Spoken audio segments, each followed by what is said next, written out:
嗨，手机旁的听众朋友，你好，我是嘉玲，欢迎收听大妈广场。今天在广场当中呢，我们进行的是广场旅游趴，邀请所有的好朋友跟我们一起在空中趴趴走，逛台湾。今天到哪玩呢？我们今天继续到台南玩。上一次啊，我们来到台南安平油气码头，那么现在这边在办活动，一直到10月底。这个活动呢是 One Piece 海潮庆典，航向伟大的台南吧。那喜欢海贼王的朋友们千万不要错过喽！这边有一艘这个非常巨大的这个千阳号，那么是使用这个气球打造的哦。还有呢，就是乔巴的这个帽子很可爱的，有屋顶。那另外有这个快闪店啦，到了晚上的时候呢，有灯光秀，很有趣的。好，那我们也介绍周边的一些玩法，可以到这个安平古堡啦，或者是到老街走走，吃蜜饯，吃台南的这个美食。好，那今天呢，我们来到台南的安南区，我们安排2个景点，一个呢是搭船搭竹筏游台江，另外呢，我们到这个鹿耳门。那这是郑成功来到台湾的这个起点啊，我们要把这段历史呢介绍给大家。另外呢，我们要认识这边的虱目鱼的产业，同时体验一下怎么样抓虱目鱼。好的，朋友们准备好了吗？准备好了之后，我们就出发吧。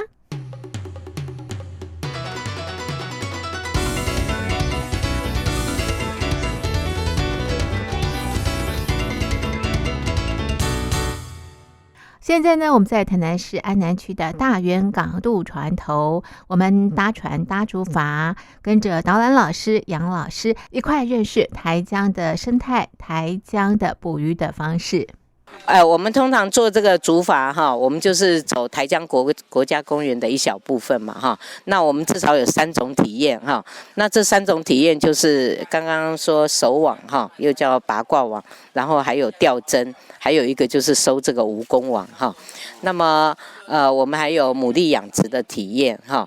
那冬天呢就有冬候鸟的那个观赏哈。就是走另外一条路线，那么冬候鸟其实我们这边非常精彩哈，通常我们都是以黑面琵鹭，还有一些玉衡科的哈，还有一些雁鸭科的为主这样。早期的时候哈，那大家就是大小通吃的哈，可是这样比较残忍一点哈，后来就大家就慢慢有那个意识哈，所以几乎都不用鱼刺网哈。那个我们这边呢哈，你可以看到比较多的还是那个我们刚刚说的蜈蚣网哈，其实它是那种网格的改造啊，就是本来的定制渔网哈。定制渔网本来比较短嘛，它也是一样，进去的时候呢本来很大，慢慢口越来越小哈，就像那个澎湖的新型的石户一样那个原理，所以它都是涨潮的时候，潮水把它鱼虾螃蟹顺便就跟着潮水游进去这样。那这个是这里最近比较多用的哈。那么抛手网呢，就有一些人他钓鱼可能觉得太慢了，他就自己带一个小的手网啊。那我们这边手网现在比较少人看到嘛，所以我们也会展示给大家哈。那钓针的话呢我们在日月潭也常看到哈，他们那边叫四角网哈，所以我们这边钓针就是让大家表现一下团队合作的精神呐，这样子。这都是过去会捕鱼的一个对捕鱼的方式，对。所以我们这边就是让大家比较年纪大的可以回忆一下，那比较没有看过的可以晓得有这么回事儿，这样也让观光客认识在地的一个渔业的文化。对对对，是。那我们刚其实在整个的运河有不同的这个不同的这个部分，会看到不同的这个景色。那会有哪些景色？其实我们刚刚走水上森林最主要就是认识4种红树林嘛那在那边呢我们有的时候呢下雨天或者是那个天气比较不太好的时候，涨潮的时候我们还可以看到一种叫做凶狠圆轴蟹，那是傍晚时候才会出来的。那它白天出来就是我刚刚讲下雨天或者是涨潮的时候你就可以看到有一些很大，它通常是洞口有多大它的体型就有多大，甚至比我们脸还大很多的那大家就很好奇因为看到这些就会问能不能吃那其实呢我们通常会解释说这种呢腥味很重，然后又有神经毒，所以不建议吃这样子。然后还有就我刚刚讲的招潮蟹嘛哈，就是退潮的时候哈，那夏天的时候就可以看到很多这样成群的出来哈，那可以让大家看一看哈，公的母的怎么认识，甚至于有2只红色螯哈，小小的那个叫象手蟹啊，这边也常常可以看到。那其他的就是我们看到的一些留鸟啊，哈，就像我们刚刚看到小白鹭、夜鹭啊，哈，那黄头鹭比较看不见的，为什么？因为它繁殖季节头是很黄的，很明显。那可是因为9月之后呢，颜色都退了，你就是从嘴巴来区分。那小白鹭的嘴巴是黑色的，黄头鹭嘴巴是黄色的，因为它们体型是一样大小，所以由嘴巴来区分。那如果脚的话呢，小白鹭是黄色的脚掌，那个黄头鹭整只都黑色的这样子。是老师，那个水生植物呢有哪几种？水生植物哈，像我们这边有一些红树林的伴生啊，像那个你可以看到这边就有黄锦啊哈，或者是一些苦苓盘啊之类哈，我们那个旁边都可以，甚至有一种耳夹相思树，我们这旁边都可以看得到哈。那水生植物像那个我们说像牵牛花的哈，那个马鞍藤啊，因为它的那个叶子哈也很特别哦，你可以看到它白天的时候开紫色的花哈，乍看之下大家都说哦那就是牵牛花，其实呢你可以从它的那个叶子来区分，因为牵牛花呢是掌状的，那个马鞍藤呢你注意看哦，把它摘下来的时候，有人说可以做妙鼻贴，把它弄在鼻子这边，其实它最大的功用是怎么样哈？我们不是海边浮潜吗哈？就是把它揉碎，然后我们的蛙镜一擦好亮啊！那个马鞍藤呢，它的叶子呢倒过来就像一个马鞍一样，所以叫马鞍藤。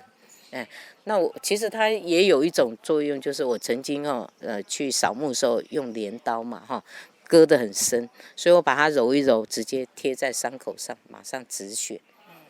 妙用。老师，这个运河两边可以看到什么样的这个景色？那盐水溪呢，我们早期是有走，可是现在因为其他2条生态很丰富，所以盐水溪往安平那边我们就不走了哈。那顶多是会到出海口绕一下，有的时候哈还有时间花。那我们嘉南大圳那边呢哈，其实呢就是我们去赏鸟的地方其实是保护区。那保护区的话呢，就是冬候鸟会来这里过冬嘛，我们就每一年10月一直到第2年差不多4、5月的时候，都是走看黑面琵鹭、看冬候鸟哈。那然后如果走旁边一点呢，我们就是水上森林，就是看红树林嘛，看招潮蟹嘛哈，甚至于还有一些留鸟在那边筑巢哈，3月到8月。你可以看到非常丰富。我指的是陆地上会看到什么？那如果说我们往这个我们台江国家公园哈最南端哈就是安平，它的旁边就是安平哈。那我们可以看到那个这一些像那个有一个叫做白鹭湾哈，白鹭湾呢哈都是私人的别墅了哈。那它旁边就有一条那个自行车步道，过了四草大桥，然后一个左转。然后就一直沿着自行车步道，可以通到哪里？你知道？通到三鲲生，我们就是义载京城，然后还有那个渔光大桥那边还可以继续骑。那个自行车步道，那旁边呢就是从科辉窑那边启程嘛启程，然后还有这边就比较特殊的就是2个比较明显的，一个是大圆皇冠5星级的 hotel， 还有一个就是福尔摩沙游艇码头。hotel 哈，那再过来你就可以遥遥的看到那个安平古堡的瞭望台所以我通常会跟他们说，安平就在这边哈，然后很明显的市草在它的另外一边这样子。我问最后一个问题明年是台南400，那这条运河应该也是400年，那这400年来它的一些变化是什么？比方以前是不是都养科，那现在主要都是以观光为主，是不是？其实养科还是我们这边世代相传的你刚刚看到我们把它喊内海这世代相传。那么出海的地方呢，安平也有在养，比较南边一点。那市草呢是北边一点出海口呢大家就从这边出去可是呢这边的话呢就不是世代相传啊，就是谁先站谁先赢。那么你如果先站，你会站远一点还是近一点？近一点。对，近一点的话，风大浪大，台风啊那些的话，哈，有东台呀、可以比较不影响。像你如果摆远的话，以前我们老板养殖的时候，哈，东台的话，全部血本无归，因为外海的离外面比较近的哈，最早就被吹走，这样子。那我们刚刚走的这条运河是从哪里到哪里？我们这一条，我们有那一条叫做竹筏港嘛，最左边的哈，那现在只是一个小小的水道嘛哈。那我刚刚有讲，早期的竹筏港路线有点变了，不一样哈，它的长度是20公里这么长，直接通到我们像七股西湖哈，西湖的位置有一个叫国赛港，那边有个港口。那中间这一条呢就很近，码头就在前面不远的地方哈，大概这一条短的大概只有几十公尺啊，然后嘉南大圳呢，那可远了，一直通啊。上游在哪里？在乌山头水库那边啊，所以我们这个还是南干线，它还有一条北干线。南干线是引水啊，引乌山头水库的水，然后灌溉台南这边稻米。今天走哪一条？啊，我们今天走的是，其实我们最主要只是走那个运盐谷运河。我们有经过嘉南大圳，可是我们没有继续往上走。如果我们继续往上走，就是赏鸟亭那边啦。我们就没有，我们就直接走到水上森林，这样。香槟酒气满长飞，柴光笔银晃来回，娃儿子乐声响，对对满场飞。嘿，你这样乱摆，我这样随，你这样美貌，我这样醉。娃儿子乐声响，对对满场飞。勾肩搭背，进进退退，不也徘徊，爱也徘徊。你这样对我，眉眼乱飞，害我今晚不得安睡。他们跳来我也会，我跳得比他更高位。娃儿子乐声响，对对满场飞。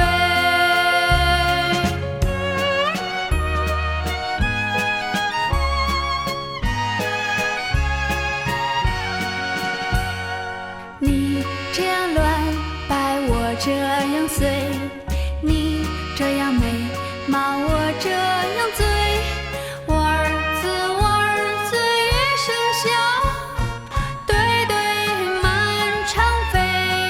嘿，勾肩搭背，进进退退，不也徘徊，爱也徘徊。你这样对我，眉眼乱飞，害我今晚不得安睡。他们跳来我也会，我跳得比他更高位。娃儿子乐声响，对对满场飞，对对满场飞。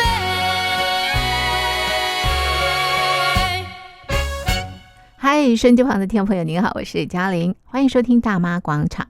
我们进行的是广场旅游趴，今天来到的是台南市的安南区。刚刚我们搭船游台江，那离开这个地方的时候呢，你会看到一个装置艺术，非常非常的特别，它是用漂流木打造的。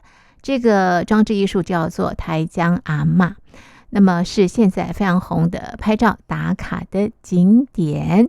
好，那接下来呢，我们来到的是妈祖宫9块厝，来这边呢认识虱目鱼的文化，同时呢体验一下怎么样抓虱目鱼。另外呢，我们要介绍鹿耳门这个地方呢是郑成功登陆的地方。那现在这边也有一个这个装置艺术叫做开讲记。好，我们的导览老师呢是妈祖宫9块厝生态园区的的执行长蔡春峰蔡执行长。大家好，大家好，非常欢迎吼，大家来到阮这个所在叫做马祖金高地处吼。我自我介绍，我是这个鹿耳门生态旅游发展总干事，我叫蔡春峰，蔡春峰。你若看头前叫一个春风亭，也是好，然后看右边那边有一个私募娱乐春风园，在这边想要打造一个就是说跟私募有关情境的一个地方了哈。然后首先来介绍这个马祖宫，当然马祖宫这个地名，我相信大家都很清楚，这个就是当年1661年细鬼杀招，郑成功从这个鹿耳门港登陆进来，把他的学界马祖放在这边，祈求马祖能够让他顺利打败荷兰人，所以慢慢改也学界马祖现在所以这个所在就叫做马祖宫，这个高地处呢是9户人家来这边就是落户在这边来这边谋生，所以有9户人家，所以就慢慢形成一个聚落，所以在这叫做高地处9块处，是有9户人家，所以我这个所在叫做马祖宫9块处。然后当然今天我们来这边，慢慢的我这个地方要营造一个，就是说让大家了解虱目鱼的一生。因为当时郑成功从这边进来的时候，居民有拿这个虱目鱼给他吃，所以那个郑成功就说这是叫做三米鱼，所以慢慢就形成虱目鱼，这个过程。虱目鱼算是一个那个含蛋白质非常高，所以全身的那个也都那个可以食用。所以要让大家了解，尤其是我从差不多2018年到现在，几乎差不多每年的那个虱目鱼节，都是我来跟安南区公所来合作。那今年我们会在我们的那个10月14号会在龙屿公园这边举办这个虱目鱼节的文化祭活动。虱目鱼从北门、将军、学甲、七股、安南这5个地区，每一年都会轮流来主办这个虱目鱼节，其他也会做协办。那我们今年是协办在那个龙屿桥。那今天来这边最主要，我们现在在推广的，包括一些跟渔会在做技艺传承，也在推这个虱目鱼的一生的技艺传承。那就是会从早期虱目鱼渔民怎么到那个海边去抓捕获鱼苗，然后再回来放到渔温养殖，这中间的过程，整个流程它是如何的来完成这些状况，让大家真正的去了解说早期的虱目鱼是怎么样让你们长大了。再来第2个阶段就是比较有体验的方式，就是说会渔温放到渔温养殖长大了之后，我们必须先那个中间商要来买的时候要先采样，那采样就是会让大家去体验如何抛那个八卦网，我们也会示范，让你们也有实际可以去体验。体验完了之后，因为我们在这边要再推广这个整个虱目鱼的过程，在养还有渔民在那个，所以我这边也特别做了一个小型的吊针，小型的吊针可以在台江内海以前渔民捕鱼的方式，也可以让大家了解一下。然后完了之后，我们会再回到原来这个地方来穿那个青蛙装。青蛙装穿完青蛙装就是要下去围网捕鱼了。那在围网捕鱼的过程当中，有一个很重要的概念，就是说必须把鱼劳动，跟这朗鱼啊，也就是要让它消毒，这样才能够吃到新鲜的鱼。像我们台南也比较能够吃到新鲜的那个虱目渔场，也就是说必须要做这些的动作。所以我们今天大概在这个园区的活动，最主要整个流程大概就是这样。那么接下来呢，就是认识在过往在这个地方是怎么样来捕捞虱目鱼。那我们现在有请这个我们号称190的，叫做林明祥先生，那来表演那个当时如何在海边去捕捞鱼苗的状况。好，那首先他会穿一个这个裙子，这个裙子叫做。因为以前在去海边的时候，去那个赶潮沟在抓鱼苗的时候，都没有在穿内裤，不管男生女生，因为为了要方便，因为你可能在那个那个就是说那个赶潮沟你去了海边的时候，必须要很长的时间，所以内裤都为了方便都没有再穿，所以这个裙子的名字我们把它叫做围丝裙，就是围着丝束的裙子。叫做围丝裙啊，台语叫围丝裙啊。他必须穿围丝裙，包括等一下鱼苗抓完了之后，要挑到一个很远的地方，自己的渔温，或者是挑到那个以前那个永和路那个鱼材料啊，做买卖鱼苗买卖的时候，也都必须要穿着，因为要在这个过程当中有一段蛮长的距离有当时要走1-2点钟，所以一定要穿这个围丝裙。这样他为了方便，好，那第一个步骤他会拿着一个工具，这个工具国语叫做手仓网，台语我们叫做躺弓炉啊。那这个是一个缩小版的，一般差不多正常的话，差不多在了3米等的然后这个物件这个当然是一个网状的啦我们这个是简易版，然后它有2个浮筒这个弓。所以这个是长长的，我用竹筒做的，所以那个叫汤，然后是一个管状，叫做躺弓，然后它的动作是要按那来撸，去撸鱼仔，所以叫做躺弓撸啊。那躺弓呢，它还有一个功能，因为它里面有空气，如果在海边遇到大浪来的时候，它把它合起来，也可以当成一个保命的工具，那怎么虎的？如果随风飘摇，那虎的你就不会被海水就卷到那个底下去，所以它还有一个功能。好，那我们现在请他来示范怎么样在海边赶潮沟抓鱼苗。眼睛都必须很认真的看着赶潮沟的鱼。目前这个工具这个已经算是很稀缺的东西了，因为最近已经虱目鱼苗没有再去海边撸了，但是这是以前的那个工具，这个工具用竹子编的，叫个鱼仔赖，台语叫鱼仔螺啊，那个赖字就是一个竹字头，下面一个赖皮的赖，鱼仔装鱼仔的东西，装鱼苗的东西，叫做鱼仔赖，鱼仔螺啊，这个鱼仔赖以前竹子编的，它一定会漏水，对不对？那当时的人们居民。我们想一想，他们会用什么地方让它又环保又不漏水？好，大家2种东西，糯米跟那个牛粪晒干纤维膏，这样一层一层的涂到它不会漏水。那这个叫做鱼仔赖现在已经比较少了然后在挑的时候，因为里面要装水所以要把它抖动所以要盖一个网子。来走一下。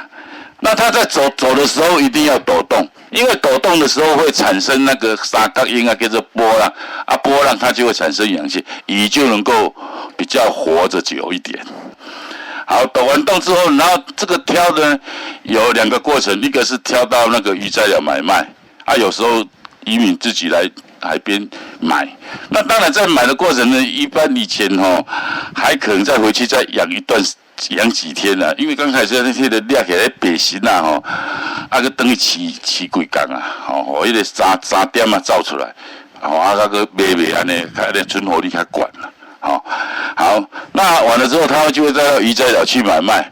那以前这个鱼很贵，所以说必须一只一只的数。目前虱目鱼苗已经没有到海边去撸了，因为从民国71年。我们有一个虱目鱼之父叫做林烈堂先生，他已经把这个虱目鱼给它孵化成功了。然后到民国73年的时候，又把种鱼养出来，可以让它直接那个弄出一些鱼苗出来。这个鱼苗出来之后，渔民就不用去海边捕鱼了。但是呢，这个过程当中，我们慢慢随着科技的演变，我们就已经在虱目鱼的养殖过程当中呢，就变成说。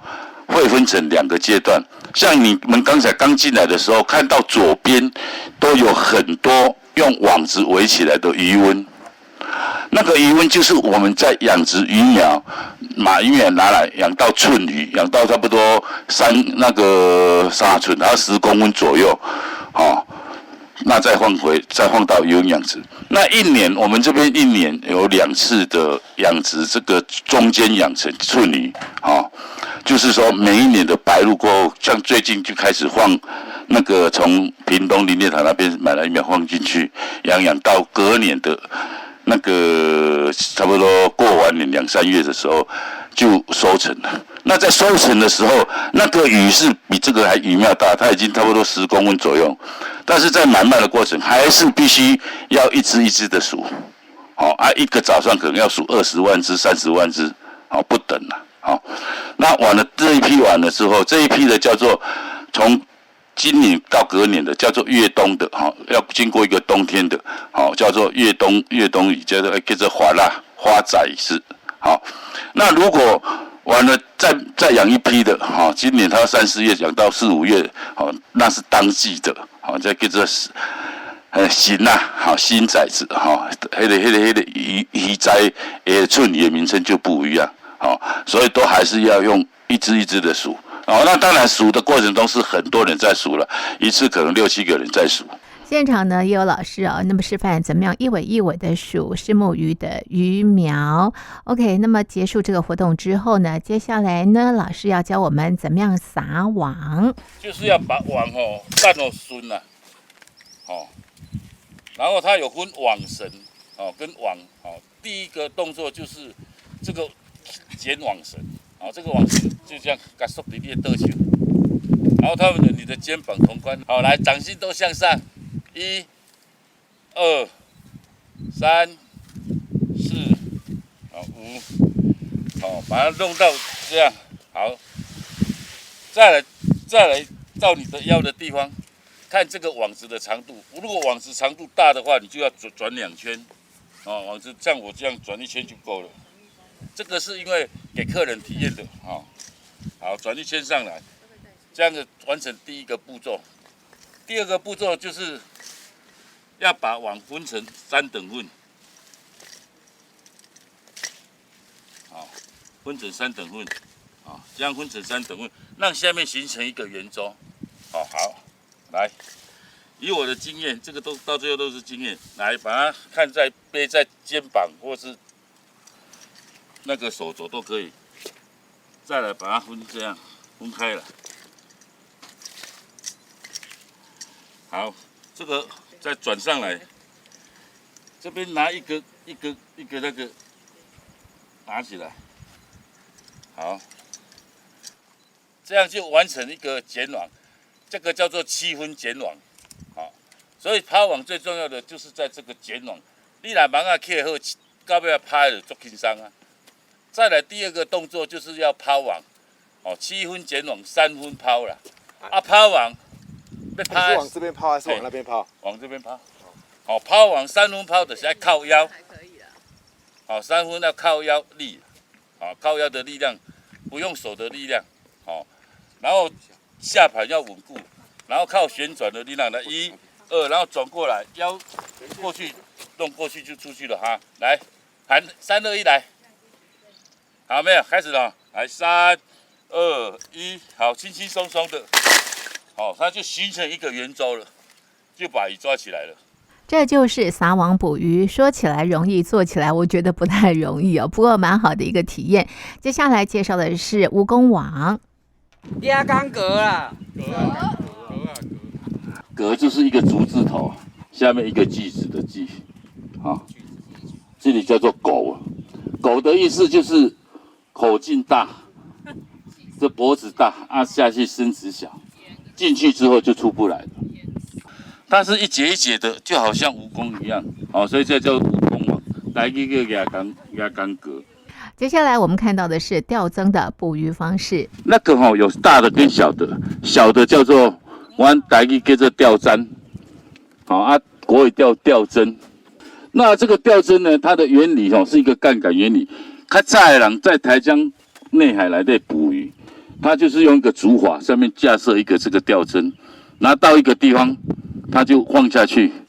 在上面还有一个那个烫根寮，就在那边休息一下，然后等鱼来一段时间就把它拉上来，然后拉完之后，他再到另外一个地方去。绕了一圈妈祖宫9块厝之后认识不同的钓鱼的方式那么在这边呢，你也可以穿这个青蛙装下水，体验抓虱目鱼是什么样的感觉。我觉得还真的不太容易，因为下水之后呢，下面都是这个泥巴，你脚踩进去要拉起来，要非常非常的费力。不过这样的体验非常的值得，因为你可以知道这个虱目鱼这个捕捞虱目鱼的这个辛苦。好，我们来欣赏一首好听的歌曲。歌曲之后呢，我们要进行的是鹿耳门小旅行。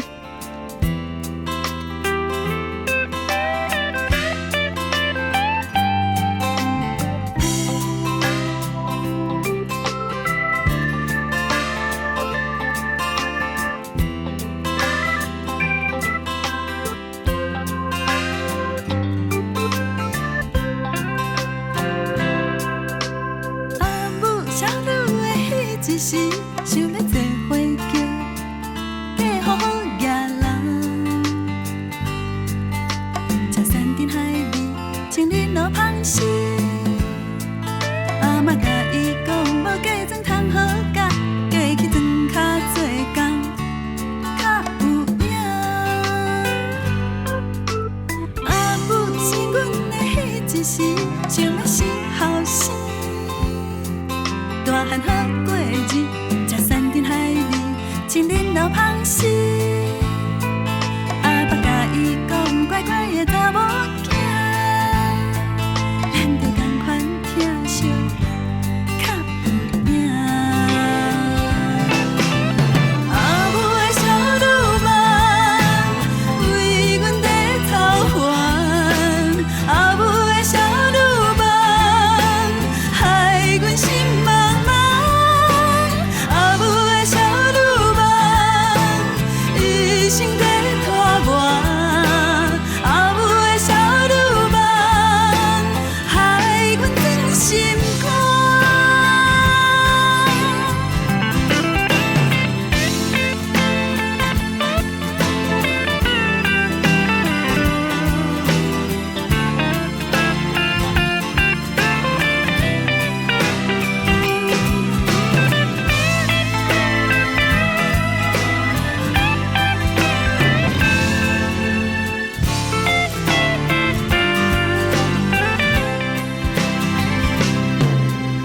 阿母生阮的迄一时，想要生后生，大汉好过日，吃山珍海味，穿日落芳丝。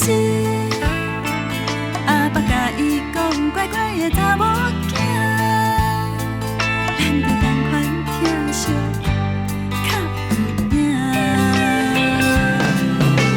阿母的小女梦，为阮在操烦。阿母的小女梦，害阮心茫茫。阿母的小女梦，一生在拖磨。阿母的小女梦，害阮钻心肝。无奈的青春，一生在吞忍，予阮幸福甲温顺。无奈的青春，一生在吞忍，阮嘛永远会感恩。阿母的小女梦，为阮在操烦。阿母的小女梦，害阮心茫茫。阿母的小女梦，一生在拖磨。阿母的小女梦，害阮钻心肝。阿母的小女梦，一生在拖磨。阿母的小女梦，害阮钻心肝。